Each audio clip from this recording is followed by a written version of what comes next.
Ebola. Ebola, also known as Ebola virus disease (EVD) or Ebola hemorrhagic fever (EHF), is a viral hemorrhagic fever of humans and other primates caused by Ebola viruses. Signs and symptoms typically start between 2 days and 3 weeks after contracting the virus with a fever, sore throat, muscular pain, and headaches. Vomiting, diarrhea, and rash usually follow, along with decreased function of the liver and kidneys. At this time, some people begin to bleed both internally and externally. The disease has a high risk of death, killing 25% to 90% of those infected, with an average of about 50%. This is often due to shock from fluid loss and typically follows 6 to 16 days after symptoms appear. The virus spreads through direct contact with body fluids, such as blood from infected humans or other animals. Spread may also occur from contact with items recently contaminated with bodily fluids. Spread of the disease through the air between primates, including humans, has not been documented in either laboratory or natural conditions. Semen or breast milk of a person after recovery from EVD may carry the virus for several weeks to months. Fruit bats are believed to be the normal carrier in nature, able to spread the virus without being affected by it.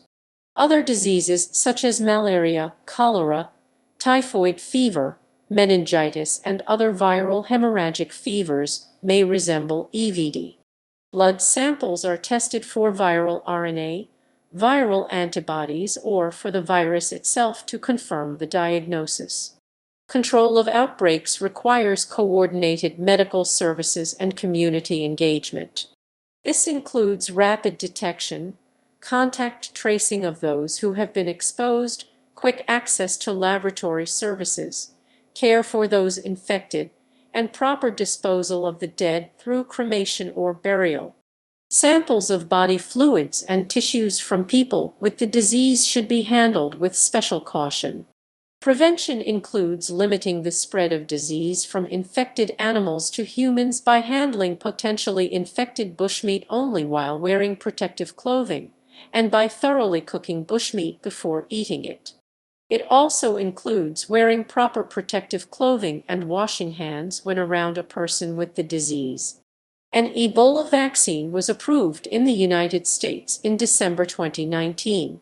While there is no approved treatment for Ebola as of 2019, 2 treatments, atoltivimab/meftivimab/otisivimab and ansuvimab, are associated with improved outcomes. Supportive efforts also improve outcomes. This includes either oral rehydration therapy, drinking slightly sweetened and salty water, or giving intravenous fluids, as well as treating symptoms. Atoltivimab/meftivimab/otisivimab invasive was approved for medical use in the United States in October 2020 for the treatment of infection caused by Zaire Ebola virus. The disease was first identified in 1976 in 2 simultaneous outbreaks, one in Nzara, a town in South Sudan, and the other in Yambuku, Democratic Republic of the Congo, a village near the Ebola River from which the disease takes its name. EVD outbreaks occur intermittently in tropical regions of sub-Saharan Africa. From 1976 to 2012, the largest outbreak to date was the epidemic in West Africa, which occurred from December 2013 to January 2016, with 28,646 cases and 11,323 deaths. It was declared no longer an emergency on 29 March 2016. Other outbreaks in Africa began in the Democratic Republic of the Congo in May 2017 and 2018. In July 2019, the World Health Organization declared the Congo Ebola outbreak a World Health Emergency. Signs and symptoms. Onset. The length of time between exposure to the virus and the development of symptoms incubation period is between 2 and 21 days, and usually between 4 and 10 days. However, recent estimates based on mathematical models predict that around 5% of cases may take longer than 21 days to develop. Symptoms usually begin with a sudden influenza-like stage characterized by feeling tired, fever, weakness, decreased appetite, muscular pain, joint pain, headache, and sore throat. The fever is usually higher than 38.3 deg C101 deg F. This is often followed by nausea, vomiting, diarrhea, abdominal pain, and sometimes hiccups. The combination of severe vomiting and diarrhea often leads to severe dehydration. Next, shortness of breath and chest pain may occur, along with swelling, headaches, and confusion. In about half of the cases, the skin may develop a maculopapular rash, a flat red area covered with small bumps, 5 to 7 days after symptoms begin. Bleeding. In some cases, internal and external bleeding may occur. This typically begins 5 to 7 days after the first symptoms. All infected people show some decreased blood clotting. Bleeding from mucous membranes or from sites of needle punctures has been reported in 40–50% of cases. This may cause vomiting blood, coughing up of blood, or blood in stool.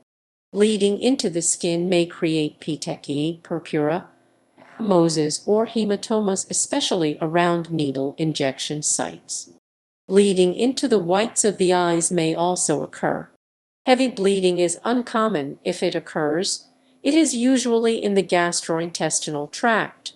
The incidence of bleeding into the gastrointestinal tract was reported to be 58% in the 2001 outbreak in Gabon, but in the 2014–15 outbreak in the U.S.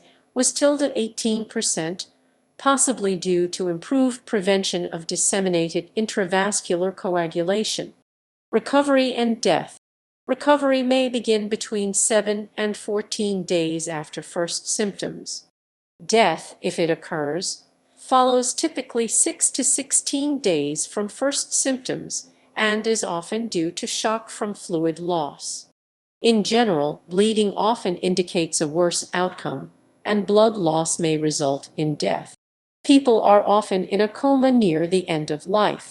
Those who survive often have ongoing muscular and joint pain, liver inflammation, and decreased hearing, and may have continued tiredness, continued weakness, decreased appetite, and difficulty returning to pre-illness weight. Problems with vision may develop. It is recommended that survivors of EVD wear condoms for at least 12 months after initial infection or until the semen of a male survivor tests negative for Ebola virus on 2 separate occasions. Survivors develop antibodies against Ebola that last at least 10 years, but it is unclear whether they are immune to additional infections. Cause. EVD in humans is caused by 4 of 5 viruses of the genus Ebola virus. The 4 are Bundibugyo virus BDBV, Sudan virus SUDV, Thai forest virus TAF, and one simply called Ebola virus EBOV, formerly Zaire Ebola virus. EBOV, species Zaire Ebola virus, is the most dangerous of the known EVD-causing viruses, and is responsible for the largest number of outbreaks. The 5th virus, Riston virus REST-EV, is not thought to cause disease in humans, but has caused disease in other primates. All 5 viruses are closely related to Marburg viruses. Virology. Ebola viruses contain single-stranded, non-infectious RNA genomes. Ebola virus genomes contain 7 genes including 3 UTR-NP-VP35, V40-GP, VP30, VP24L5 UTR. The genomes of the 5 different Ebola viruses BDBV, EBOV, REST-EV. As with all filoviruses, Ebola virus virions are filamentous particles that may appear in the shape of a shepherd's crook, of a U or of a 6, and they may be coiled, toroid, or branched. In general, Ebola virions are 80 nanometers nm in width and may be as long as 14,000 nm. Their life cycle is thought to begin with a virion attaching to specific cell surface receptors such as C-type lectins, DC-sign, or integrins, which is followed by fusion of the viral envelope with cellular membranes. The virions taken up by the cell then travel to acidic endosomes and lysosomes where the viral envelope glycoprotein GP is cleaved. This processing appears to allow the virus to bind to cellular proteins, enabling it to fuse with internal cellular membranes and release the viral nucleocapsid. The Ebola virus structural glycoprotein known as GP12, responsible for the virus' ability to bind to and infect targeted cells. The viral RNA polymerase, encoded by the L gene, partially uncoats the nucleocapsid and transcribes the genes into positive strand mRNA, which are then translated into structural and non-structural proteins. The most abundant protein produced is the nucleoprotein, whose concentration in the host cell determines when L switches from gene transcription to genome replication. Replication of the viral genome results in full-length, positive strand antigenomes that are, in turn, transcribed into genome copies of negative strand virus progeny. Newly synthesized structural proteins and genomes self-assemble and accumulate near the inside of the cell membrane. Virions bud off from the cell, gaining their envelopes from the cellular membrane from which they bud. The mature progeny particles then infect other cells to repeat the cycle. The genetics of the Ebola virus are difficult to study because of EBOV's virulent characteristics. Transmission. It is believed that between people, Ebola disease spreads only by direct contact with the blood or other body fluids of a person who has developed symptoms of the disease. Body fluids that may contain Ebola viruses include saliva, mucus, vomit, feces, sweat, tears, breast milk, urine, and semen. The WHO states that only people who are very sick are able to spread Ebola disease in saliva, and the virus has not been reported to be transmitted through sweat. Most people spread the virus through blood, feces, and vomit. Entry points for the virus include the nose, mouth, eyes, open wounds, cuts, and abrasions. Ebola may be spread through large droplets, however. This contamination can happen if a person is splashed with droplets. Contact with surfaces or objects contaminated by the virus, particularly needles and syringes, may also transmit the infection. The virus is able to survive on objects for a few hours in a dried state and can survive for a few days within body fluids outside of a person. The Ebola virus may be able to persist for more than 3 months in the semen after recovery, which could lead to infections via sexual intercourse. Virus persistence in semen for over a year has been recorded in a national screening program. Ebola may also occur in the breast milk of women after recovery, and it is not known when it is safe to breastfeed again. The virus was also found in the eye of one patient in 2014, 2 months after it was cleared from his blood. Otherwise, people who have recovered are not infectious. The potential for widespread infections in countries with medical systems capable of observing correct medical isolation procedures is considered low. Usually, when someone has symptoms of the disease, they are unable to travel without assistance. Dead bodies remain infectious. Thus, people handling human remains in practices such as traditional burial rituals or more modern processes such as embalming are at risk.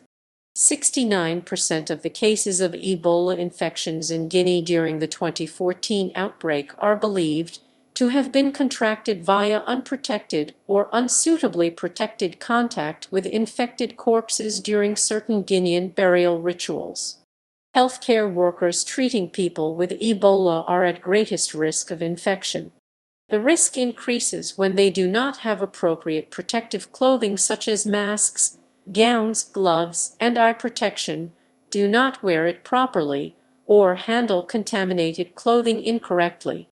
This risk is particularly common in parts of Africa where the disease mostly occurs and health systems function poorly.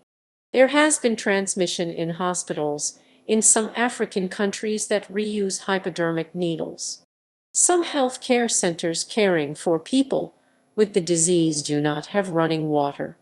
In the United States, the spread to two medical workers treating infected patients prompted criticism of inadequate training and procedures. Human-to-human transmission of Ebola through the air has not been reported to occur during EVD outbreaks, and airborne transmission has only been demonstrated in very strict laboratory conditions, and then only from pigs to primates, but not from primates to primates. Spread of Ebola by water or food other than bushmeat has not been observed. No spread by mosquitoes or other insects has been reported. Other possible methods of transmission are being studied. Airborne transmission among humans is theoretically possible due to the presence of Ebola virus particles in saliva, which can be discharged into the air with a cough or sneeze, but observational data from previous epidemics suggests the actual risk of airborne transmission is low. A number of studies examining airborne transmission broadly concluded that transmission from pigs to primates could happen without direct contact because, unlike humans and primates, pigs with EVD get very high Ebola virus concentrations in their lungs and not their bloodstream. Therefore, pigs with EVD can spread the disease through droplets in the air or on the ground when they sneeze or cough. By contrast, humans and other primates accumulate the virus throughout their body and specifically in their blood. It is believed that this is the reason researchers have observed pig-to-primate transmission without physical contact, but no evidence has been found of primates being infected without actual contact, even in experiments where infected and uninfected primates shared the same air. Initial case. Although it is not entirely clear how Ebola initially spreads from animals to humans, the spread is believed to involve direct contact with an infected wild animal or fruit bat. Besides bats, other wild animals sometimes infected with Ebola include several species of monkeys such as baboons, great apes, chimpanzees, and gorillas, and duikers, a species of antelope. Animals may become infected when they eat fruit partially eaten by bats carrying the virus. Fruit production, animal behavior, and other factors may trigger outbreaks among animal populations. Evidence indicates that both domestic dogs and pigs can also be infected with Ebola. Dogs do not appear to develop symptoms when they carry the virus, and pigs appear to be able to transmit the virus to at least some primates. Although some dogs in an area in which a human outbreak occurred had antibodies to Ebola, it is unclear whether they played a role in spreading the disease to people. Reservoir. The natural reservoir for Ebola has yet to be confirmed, however. Bats are considered to be the most likely candidate. 3 types of fruit bats, Hypsignathus monstrosus, Pomops franquetti, and Myonicterus torquata, were found to possibly carry the virus without getting sick. As of 2013, whether other animals are involved in its spread is not known. Plants, arthropods, rodents, and birds have also been considered possible viral reservoirs. Bats were known to roost in the cotton factory in which the first cases of the 1976 and 1979 outbreaks were observed, and they have also been implicated in Marburg virus infections in 1975 and 1980. Of 24 plant and 19 vertebrate species experimentally inoculated with Ebola, only bats became infected. The bats displayed no clinical signs of disease, which is considered evidence that these bats are a reservoir species of Ebola. In a 2002-2003 survey of 1030 animals, including 679 bats from Gabon and the Republic of the Congo, Immunoglobulin G, Ig, immune defense molecules indicative of Ebola infection were found in 3 bat species at various periods of study between 2 and 22. 6% of bats were found to contain both RNA sequences and Ig molecules, indicating Ebola infection. Antibodies against Zaire and Ristan viruses have been found in fruit bats in Bangladesh between 1976 and 1998 in 30,000 mammals, birds, reptiles, amphibians, and arthropods sampled from regions of EBOV outbreaks. No Ebola virus was detected apart from some genetic traces found in 6 rodents belonging to the species Muscetolossus and Praomys, and 1 shrew Sylvosaurus alula collected from the Central African Republic. However, further research efforts have not confirmed rodents as a reservoir. Traces of EBOV were detected in the carcasses of gorillas and chimpanzees during outbreaks in 2001 and 2003, which later became the source of human infections. However, the high rates of death in these species resulting from EBOV infection make it unlikely that these species represent a natural reservoir for the virus. Deforestation has been mentioned as a possible contributor to recent outbreaks, including the West African Ebola virus epidemic. Index cases of EVD have often been close to recently deforested lands. Pathophysiology. Like other filoviruses, EBOV replicates very efficiently in many cells, producing large amounts of virus in monocytes, macrophages, dendritic cells, and other cells including liver cells, fibroblasts, and adrenal gland cells. Viral replication triggers high levels of inflammatory chemical signals and leads to a septic state. EBOV is thought to infect humans through contact with mucous membranes or skin breaks. After infection, endothelial cells lining the inside of blood vessels, liver cells, and several types of immune cells such as macrophages, monocytes, and dendritic cells are the main targets of attack. Following infection, immune cells carry the virus to nearby lymph nodes where further reproduction of the virus takes place. From there, the virus can enter the bloodstream and lymphatic system and spread throughout the body. Macrophages are the first cells infected with the virus, and this infection results in programmed cell death. Other types of white blood cells, such as lymphocytes, also undergo programmed cell death, leading to an abnormally low concentration of lymphocytes in the blood. This contributes to the weakened immune response seen in those infected with EBOV. Endothelial cells may be infected within 3 days after exposure to the virus. The breakdown of endothelial cells leading to blood vessel injury can be attributed to EBOV glycoproteins. This damage occurs due to the synthesis of Ebola virus glycoprotein GP, which reduces the availability of specific integrins responsible for cell adhesion to the intercellular structure and causes liver damage, leading to improper clotting. The widespread bleeding that occurs in affected people causes swelling and shock due to loss of blood volume.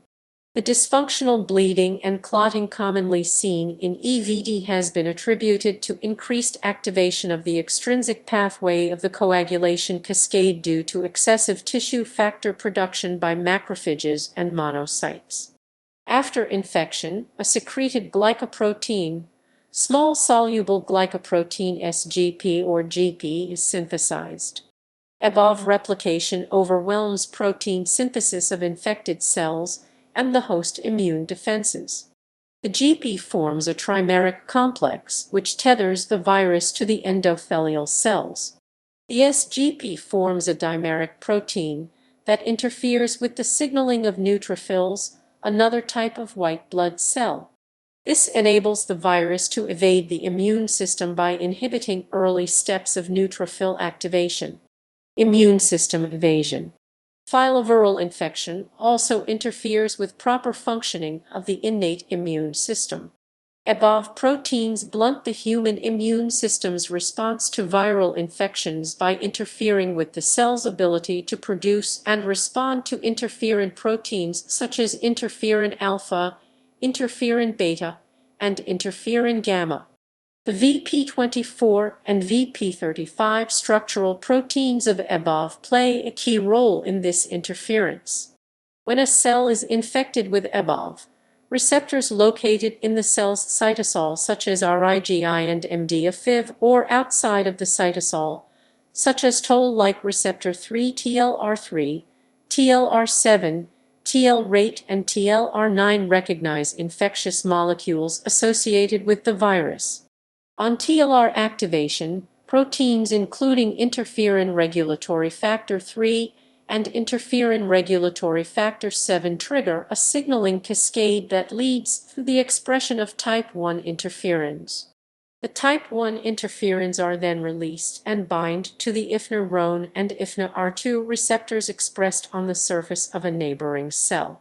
Once interferon has bound to its receptors on the neighboring cell, the signaling proteins STA-tone and STA-T2 are activated and move to the cell's nucleus.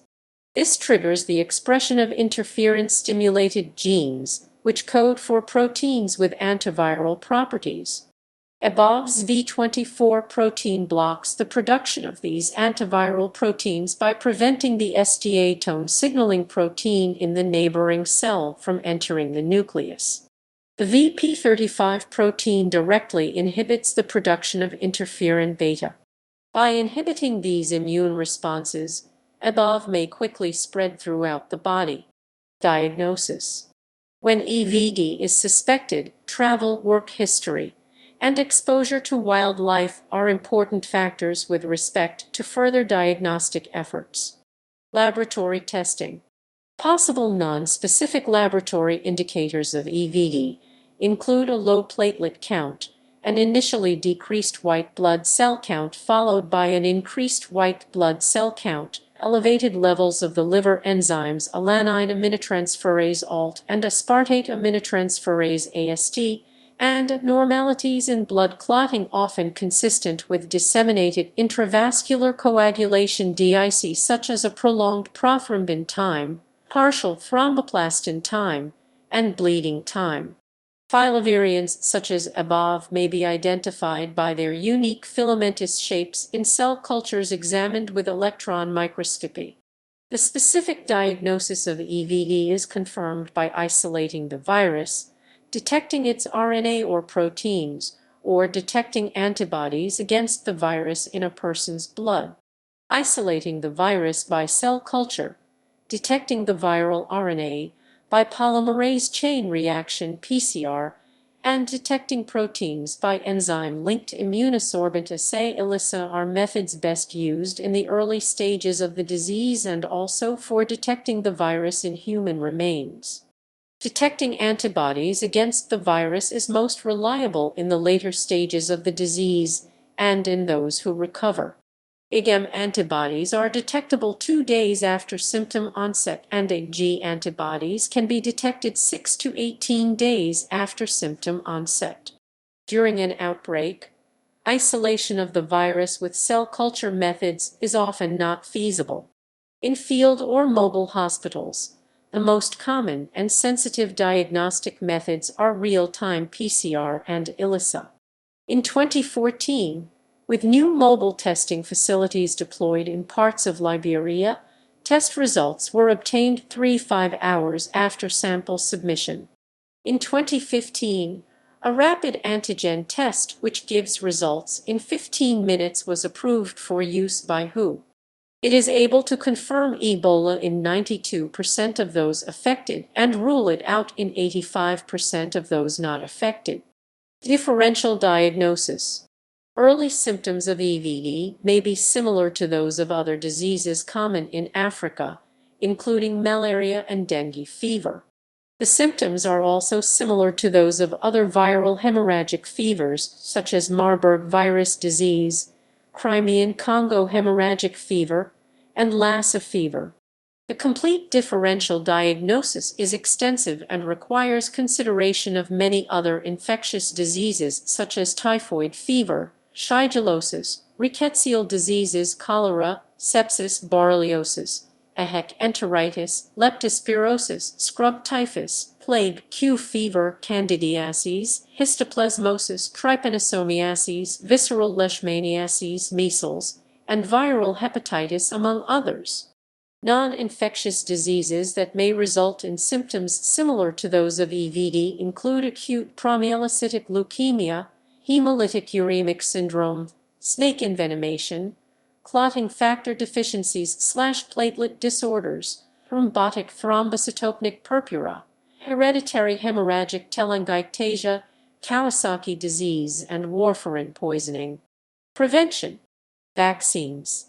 An Ebola vaccine, RSV-Zevov, was approved in the United States in December 2019.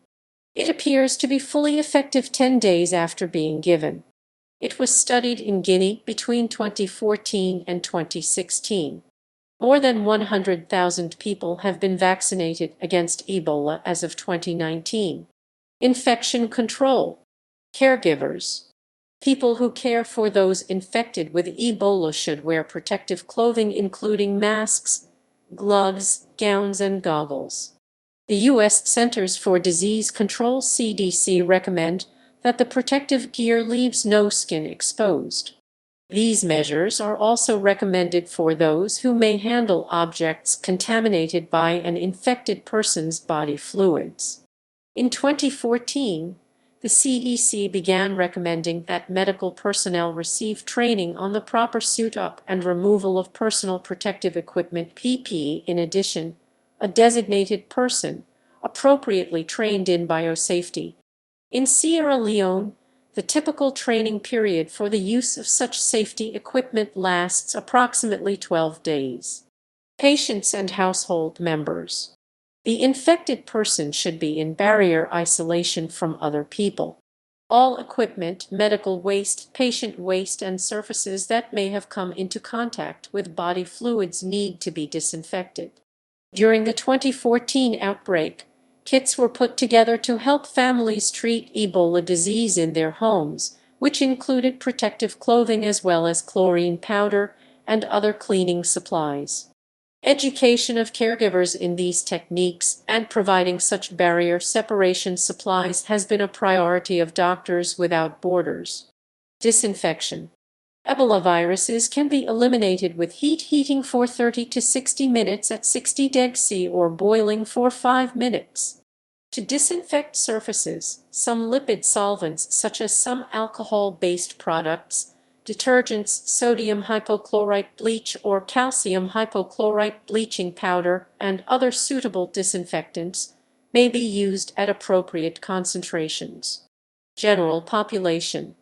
Education of the general public about the risk factors for Ebola infection and of the protective measures individuals may take to prevent infection is recommended by the World Health Organization. These measures include avoiding direct contact with infected people and regular hand washing using soap and water. Bushmeat. Bushmeat, an important source of protein in the diet of some Africans, should be handled and prepared with appropriate protective clothing and thoroughly cooked before consumption. Some research suggests that an outbreak of Ebola disease in the wild animals used for consumption may result in a corresponding human outbreak. Since 2003, such animal outbreaks have been monitored to predict and prevent Ebola outbreaks in humans. Corpses burial. If a person with Ebola disease dies, direct contact with the body should be avoided. Certain burial rituals, which may have included making various direct contacts with a dead body, require reformulation so that they consistently maintain a proper protective barrier between the dead body and the living. Social anthropologists may help find alternatives to traditional rules for burials. Transport, travel, contact. Transportation crews are instructed to follow a certain isolation procedure should anyone exhibit symptoms resembling EVD. As of August 2014, the WHO does not consider travel bans to be useful in decreasing spread of the disease. In October 2014, the CDC defined 4 risk levels used to determine the level of 21-day monitoring for symptoms and restrictions on public activities. In the United States, the CDC recommends that restrictions on public activity, including travel restrictions, are not required for the following defined risk levels: having been in a country with widespread Ebola disease transmission and having no known exposure, low risk, or having been in that country more than 21 days ago, no risk. Encounter with a person showing symptoms, but not within 3 feet of the person with Ebola without wearing PPE, and no direct contact with body fluids. Having had brief skin contact with a person showing symptoms of Ebola disease when the person was believed to be not very contagious, low risk. In countries without widespread Ebola disease transmission, direct contact with a person showing symptoms of the disease while wearing PPE, low risk. Contact with a person with Ebola disease before the person was showing symptoms, no risk. The CDC recommends monitoring for the symptoms of Ebola disease for those both at low risk and at higher risk. Laboratory. In laboratories where diagnostic testing is carried out, biosafety level 4 equivalent containment is required. Laboratory researchers must be properly trained in BSL-4 practices and wear proper PPE. Putting on protective equipment. Removing protective equipment. Isolation. Isolation refers to separating those who are sick from those who are not. Quarantine refers to separating those who may have been exposed to a disease until they either show signs of the disease or are no longer at risk. Quarantine, also known as enforced isolation, is usually effective in decreasing spread. Governments often quarantine areas where the disease is occurring or individuals who may transmit the disease outside of an initial area. In the United States, the law allows quarantine of those infected with Ebola viruses. Contact tracing. Contact tracing is considered important to contain an outbreak. It involves finding everyone who had close contact with infected individuals and monitoring them for signs of illness for 21 days. If any of these contacts comes down with the disease, they should be isolated, tested, and treated. Then the process is repeated, tracing the contacts. Management. While there is no approved treatment for Ebola as of 2019, 2 treatments, atoltivimab/meftivimab/otisivimab and ansuvimab, are associated with improved outcomes. The U.S. Food and Drug Administration (FDA) advises people to be careful of advertisements making unverified or fraudulent claims of benefits supposedly gained from various anti-Ebola products. In October 2020, the U.S. Food and Drug Administration (FDA) approved atoltivimab/meftivimab/otisivimab with an indication for the treatment of infection caused by Zaire Ebola virus. Standard support. Treatment is primarily supportive in nature. Early supportive care with rehydration. Symptomatic treatment improves survival. Rehydration may be via the oral or intravenous route. These measures may include pain management and treatment for nausea, fever, and anxiety. The World Health Organization, WHO recommends avoiding aspirin or ibuprofen for pain management due to the risk of bleeding associated with these medications. Blood products such as packed red blood cells, platelets, or fresh frozen plasma may also be used. Other regulators of coagulation have also been tried, including heparin, in an effort to prevent disseminated intravascular coagulation and clotting factors to decrease bleeding. Antimalarial medications and antibiotics are often used before the diagnosis is confirmed, though there is no evidence to suggest such treatment helps. Several experimental treatments are being studied. Where hospital care is not possible, the WHO's guidelines for home care have been relatively successful.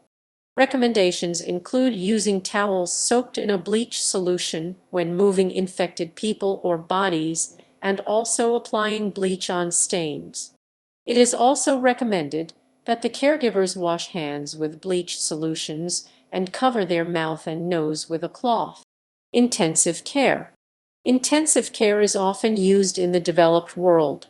This may include maintaining blood volume and electrolytes salts balance, as well as treating any bacterial infections that may develop. Dialysis may be needed for kidney failure, and extracorporeal membrane oxygenation may be used for lung dysfunction. Prognosis. EVD has a risk of death in those infected of between 25% and 90%. As of September 2014, the average risk of death among those infected is 50%. The highest risk of death was 90% in the 2002-2003 Republic of the Congo outbreak. Death, if it occurs, follows typically 6 to 16 days after symptoms appear and is often due to low blood pressure from fluid loss. Early supportive care to prevent dehydration may reduce the risk of death. If an infected person survives, recovery may be quick and complete. Prolonged cases are often complicated by the occurrence of long-term problems, such as inflammation of the testicles. Inflammation and swelling of the uveal layer of the eye is the most common eye complication in survivors of Ebola virus disease.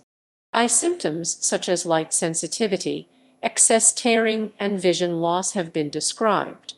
Ebola can stay in some body parts like the eyes, breasts, and testicles after infection. Sexual transmission after recovery has been suspected. If sexual transmission occurs following recovery, it is believed to be a rare event.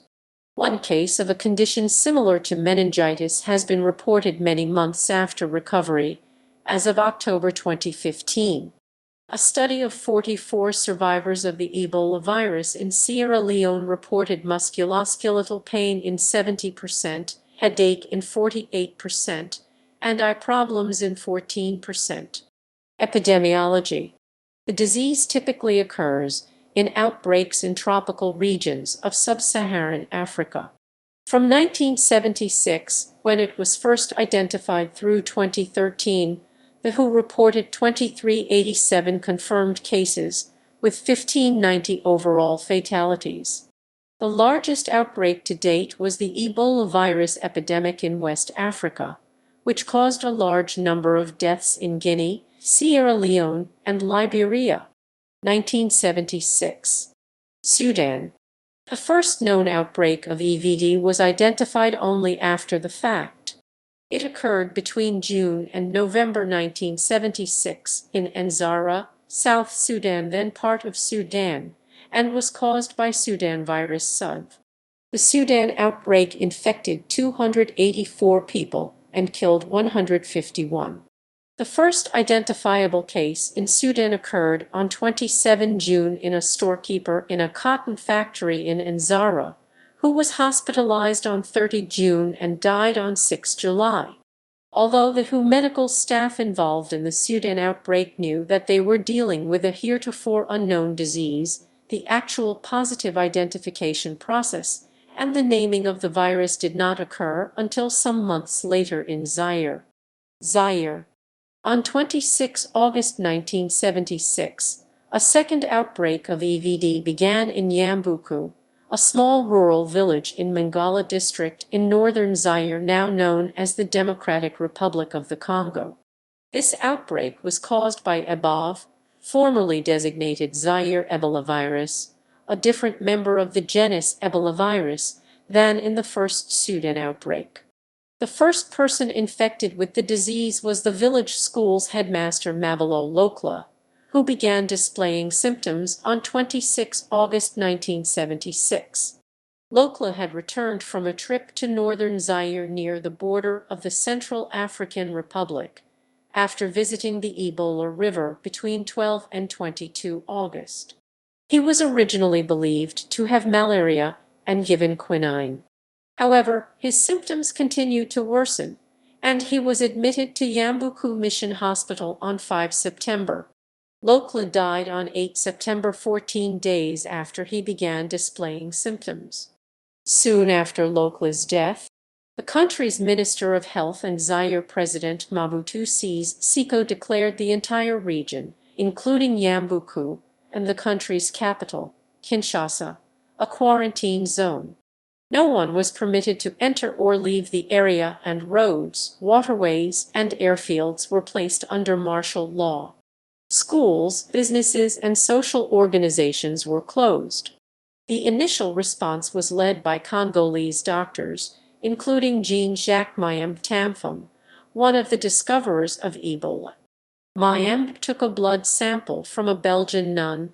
This sample would eventually be used by Peter Piot to identify the previously unknown Ebola virus. Mayembe was also the first scientist to come into direct contact with the disease and survive. Researchers from the Centers for Disease Control and Prevention (CDC), including Piot, co-discoverer of Ebola, later arrived to assess the effects of the outbreak, observing that the whole region was in panic. Piot concluded that Belgian nuns had inadvertently started the epidemic by giving unnecessary vitamin injections to pregnant women without sterilizing the syringes and needles. The outbreak lasted 26 days and the quarantine lasted 2 weeks. Researchers speculated that the disease disappeared due to the precautions taken by locals, the quarantine of the area, and discontinuing the injections. During this outbreak, Ngoy Mushola recorded the first clinical description of EVD in Yambuku, where he wrote the following in his daily log. The illness is characterized with a high temperature of about 39 deg C 102 deg F, hematemesis, diarrhea with blood, retrosternal abdominal pain, prostration with heavy articulations, and rapid evolution death after a mean of 3 days. The virus responsible for the initial outbreak, first thought to be Marburg virus, was later identified as a new type of virus related to the genus Marburg virus. Virus strain samples isolated from both outbreaks were named Ebola virus after the Ebola River, near the first identified viral outbreak site in Zaire. Reports conflict about who initially coined the name, either Carl Johnson of the American CDC team or Belgian researchers. Subsequently, a number of other cases were reported, almost all centered on the Yambuku Mission Hospital or close contacts of another case. In all, 318 cases and 280 deaths and 88% fatality rate occurred in Zaire. Although the two outbreaks were at first believed connected, scientists later realized that they were caused by two distinct Ebola viruses, SUD and EBOV. 1995–2014. The second major outbreak occurred in Zaire, now the Democratic Republic of the Congo, DRC, in 1995, affecting 315 and killing 254. In 2000, Uganda had an outbreak infecting 425 and killing 224. In this case, the Sudan virus was found to be the Ebola species responsible for the outbreak. In 2003, an outbreak in the DRC infected 143 and killed 128, a 90% death rate, the highest of a genus Ebola virus outbreak to date. In 2004, a Russian scientist died from Ebola after sticking herself with an infected needle. Between April and August 2007, a fever epidemic in a 4-village region of the DRC was confirmed in September to have been cases of Ebola. Many people who attended the recent funeral of a local village chief died. The 2007 outbreak eventually infected 264 individuals and killed 187. On 30 November 2007, the Uganda Ministry of Health confirmed an outbreak of Ebola in the Bundibugyo district in western Uganda. After confirming samples tested by the United States National Reference Laboratories and the Centers for Disease Control, the World Health Organization, who confirmed the presence of a new species of genus Ebola virus, which was tentatively named Bundibugyo, who reported 149 cases of this new strain and 37 of those led to deaths, who confirmed two small outbreaks in Uganda in 2012, both caused by the Sudan variant. The first outbreak affected 7 people, killing 4, and the second affected 24, killing 17.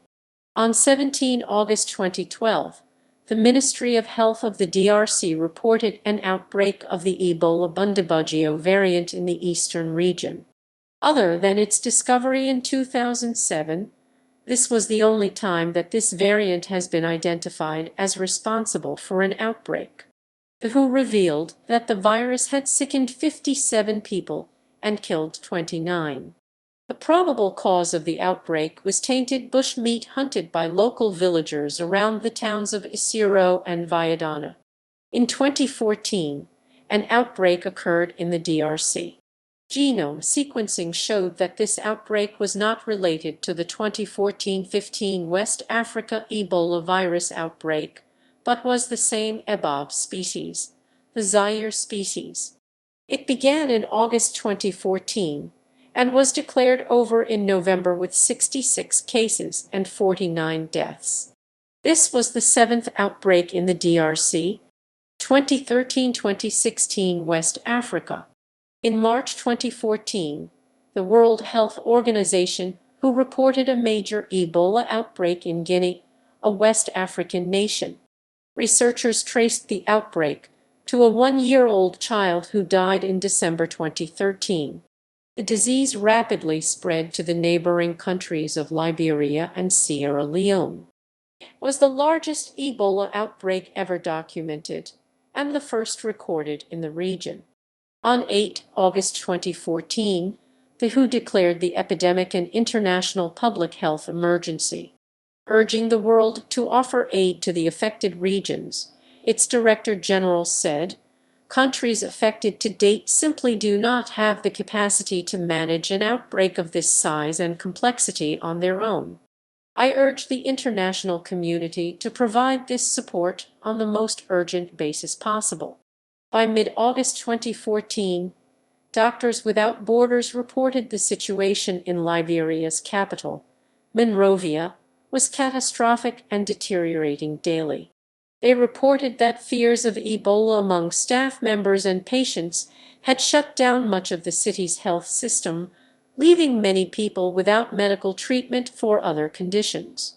In a 26 September statement, WHO said, "The Ebola epidemic ravaging parts of West Africa is the most severe acute public health emergency seen in modern times.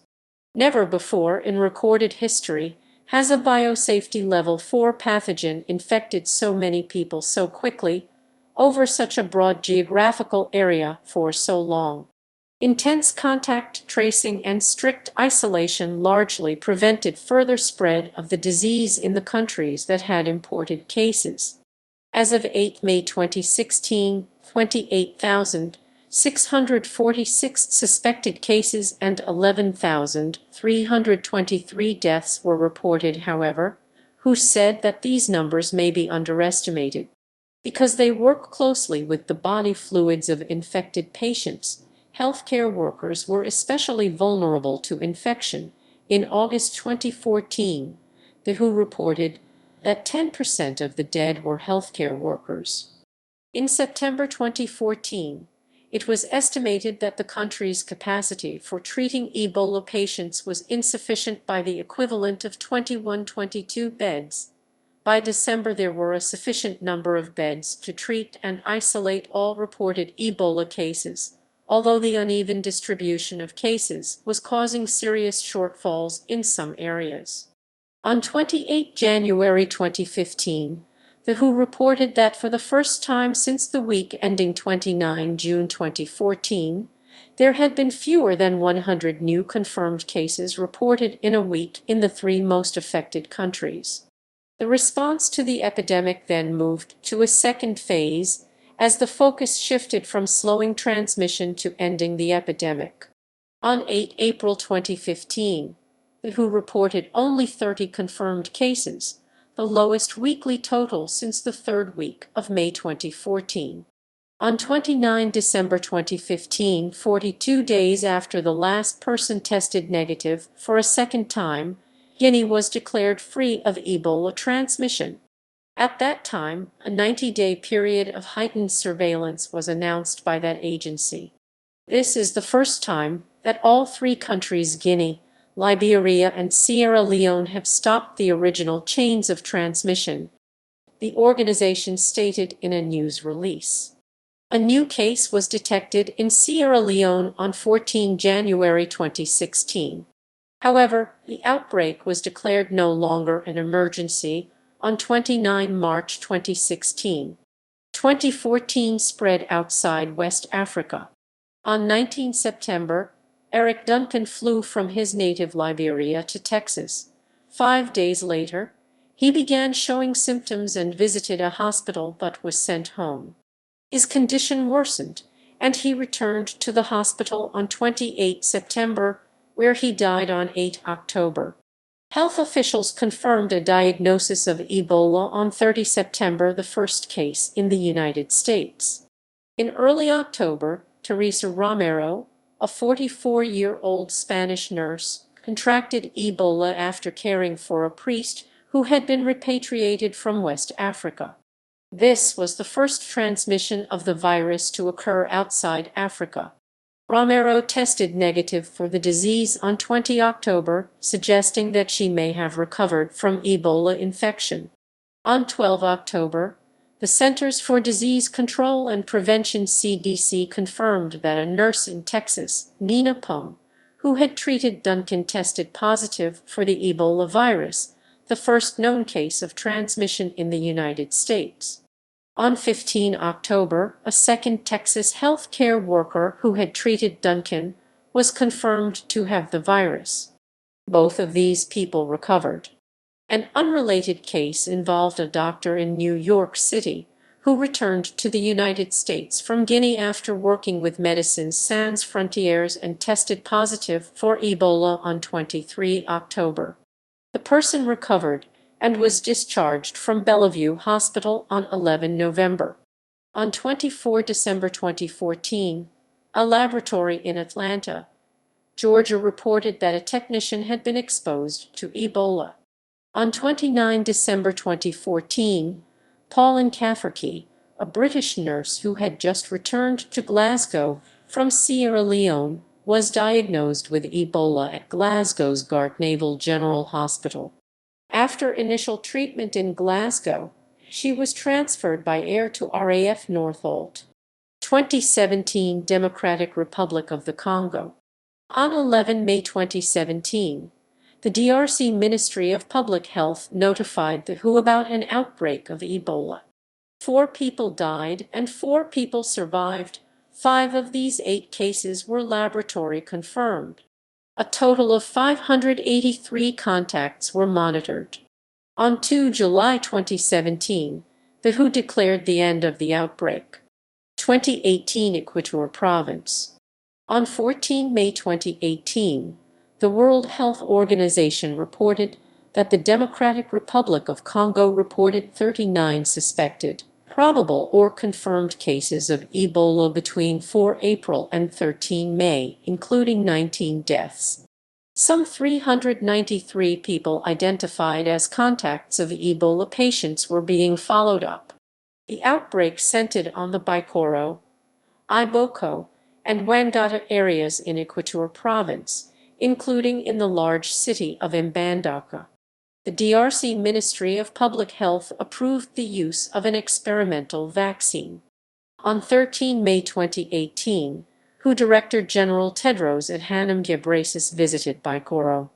Reports emerged that maps of the area were inaccurate, not so much hampering medical providers as epidemiologists and officials trying to assess the outbreak and containment efforts.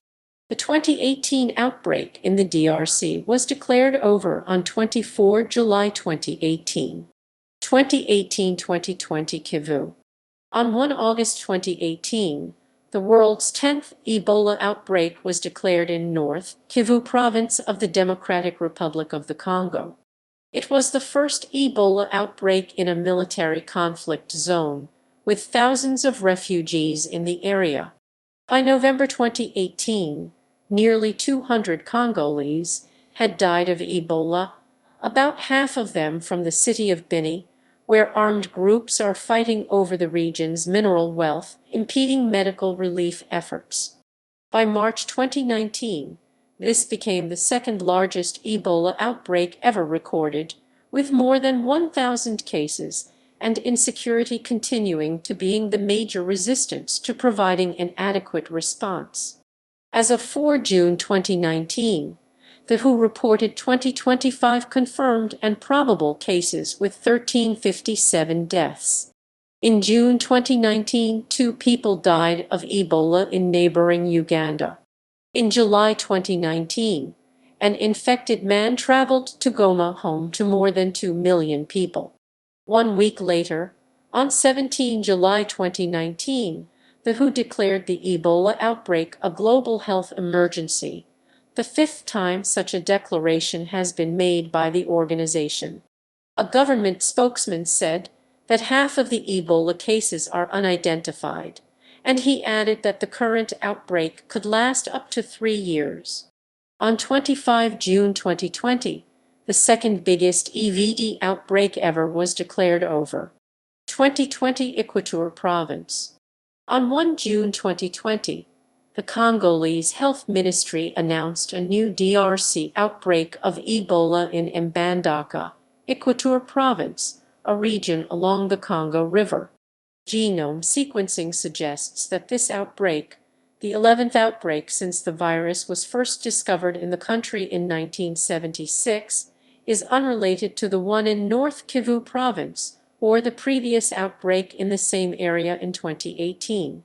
It was reported that 6 cases had been identified, 4 of the people had died. It is expected that more people will be identified as surveillance activities increase. By 15 June, the case count had increased to 17 with 11 deaths, with more than 2,500 people having been vaccinated. The 11th EVD outbreak was officially declared over on 19 November 2020. By the time the Equateur outbreak ended, it had 130 confirmed cases, with 75 recoveries and 55 deaths. 2021 North Kivu. On 7 February 2021, the Congolese Health Ministry announced a new case of Ebola near Butembo, North Kivu, detected a day before. The case was a 42-year-old woman who had symptoms of Ebola in Baina on 1 February 2021. A few days after, she died in a hospital in Butembo. The WHO said that more than 70 people with contact with the woman had been tracked. On 11 February 2021, another woman who had contact with the previous woman died in the same town, and the number of traced contacts increased to 100. A day after, a third case was detected in Butembo.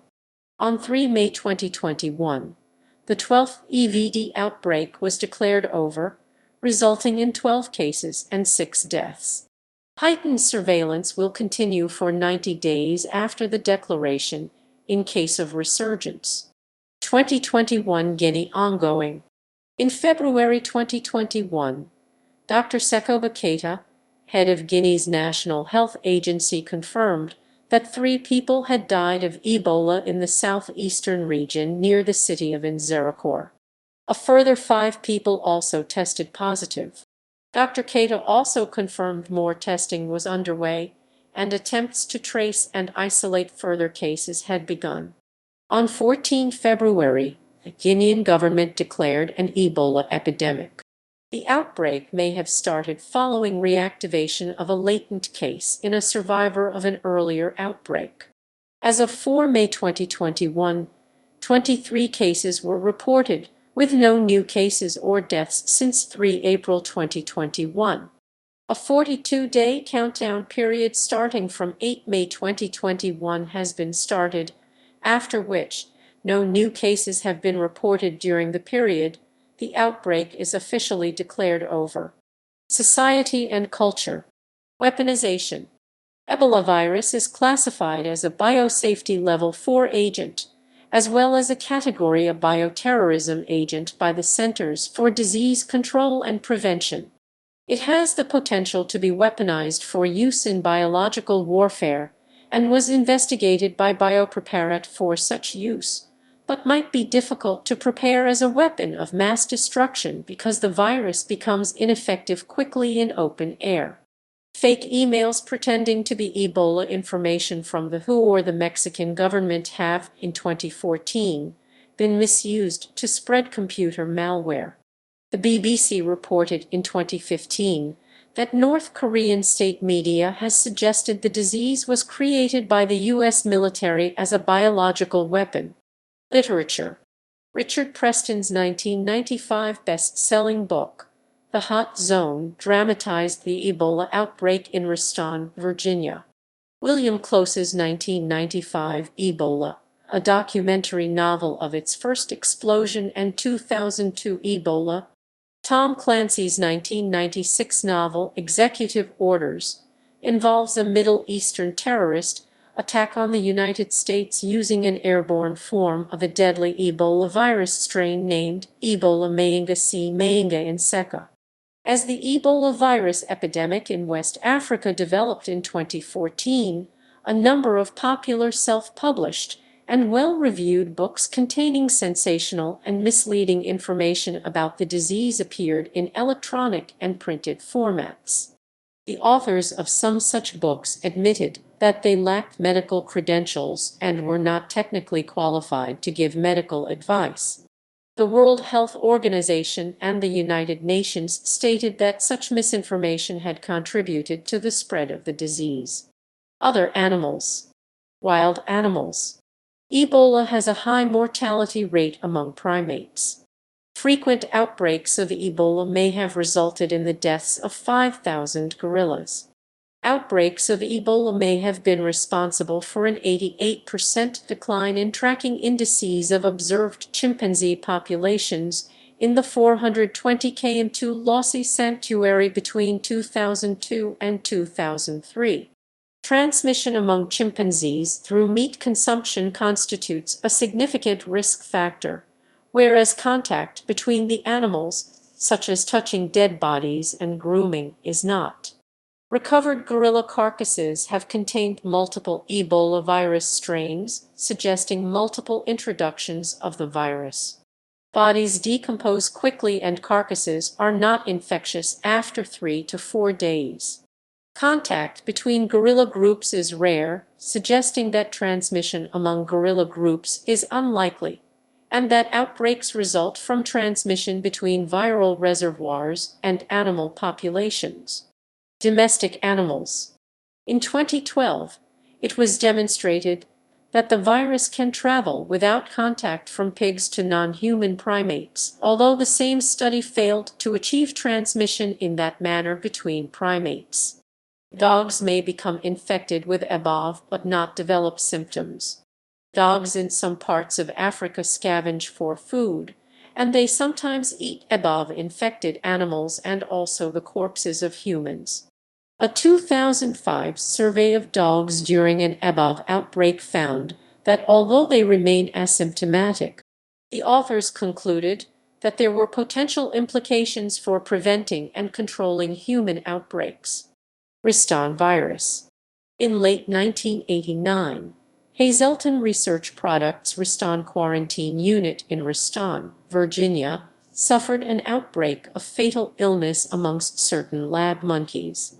This lab outbreak was initially diagnosed as simian hemorrhagic fever virus SHFV and occurred amongst a shipment of crab-eating macaque monkeys imported from the Philippines.